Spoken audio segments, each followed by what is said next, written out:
Singapore has experienced urban growth at an exponential rate since we gained independence. As a small nation, there are many issues that plague and limit our urban potential. So what are these problems? Firstly, as a small city-state, we face a problem of land scarcity in squeezing the different functions like residential, transportation, and commercial for a population of 5.6 million in a country of only 719 km² land size. So is this why buildings tend to be closer in proximity to one another and houses are significantly smaller? That's right. Because of this, it is hard for us to achieve a livable environment due to land scarcity. There is also a reduction in available recreational spaces and places for interaction and growth. Yes, don't forget traffic congestions as well. The growth in roads is much slower than the private transport growth.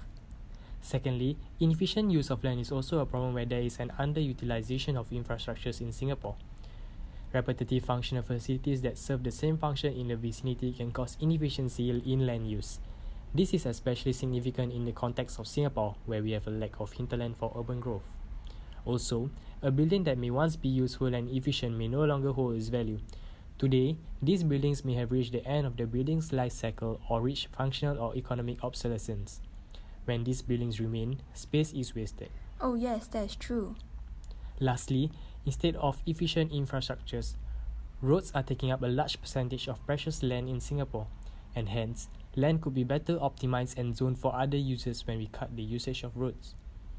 However, there are also initiatives in Singapore to maximize land use like mixed-use development and underground space, which to some extent makes this problem less significant. What about land degradation? Does this affect Singapore as well? Land degradation is caused by industrial pollutants releasing toxic waste or intensive farming. Once land degrades, there will be less available land for development. Fortunately, due to strict regulation, land degradation is not a major issue plaguing our country.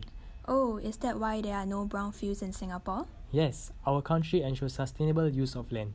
Land isn't used for agriculture anyway, making it insignificant in our context. So how do we improve livability due to land scarcity then? To manage this problem, we mustn't think like a city planner, engineer or architect. We think like a citizen. With that, we came up with the idea of a grid system made up of building clusters, a new district similar to the one in Barcelona. This solution is to be implemented during the pre-development phase. The clusters will have a courtyard in the middle, and each courtyard can serve different functions for the community. The clusters will be made up of public housing with commercial function and public spaces at the ground floor.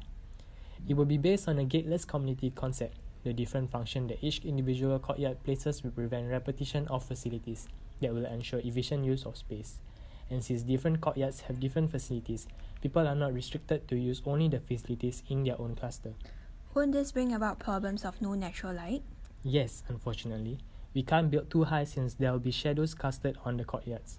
We can instead build this near airports where there are already height restrictions anyway. How would your cluster grid system improve the transportation system then? In the main street, where the mall and MRT station is, there will be a walking path in the middle flanked by two one-way straight lanes.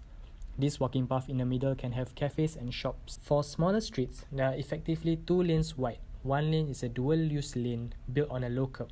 On weekdays where more motorists use the roads, they are used as roads meant for cars. On weekdays, however, they are meant for pedestrians. As you can tell, this mini Barcelona sounds very car-like. Driving is highly discouraged with drivers going to be put off by the street design. We can also promote urban biking, a bike share system that's not the same as what we have now.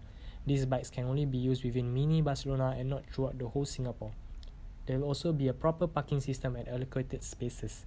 No more hazards on pathways. So what are the impacts of this solution? Impacts are classified into endogenous and exogenous effects. Let me break it down for you. Firstly, the idea of cluster homes does help to maximize land use and incorporate complementary land use most suitable to the residential area, which helps to mitigate the problem of limited land in Singapore. There will also be more public and open spaces. For the new design of roads and transport system, the town will become more pedestrian-centric. This reduces congestion within mini Barcelona. There will also be a lower risk of accidents since walking paths are narrower. Unfortunately, with no building height restrictions, there may be a lack of natural light in the courtyards as mentioned earlier. For exogenous effects, firstly, social cohesion will improve with community activities, interaction and sharing of public area encouraged.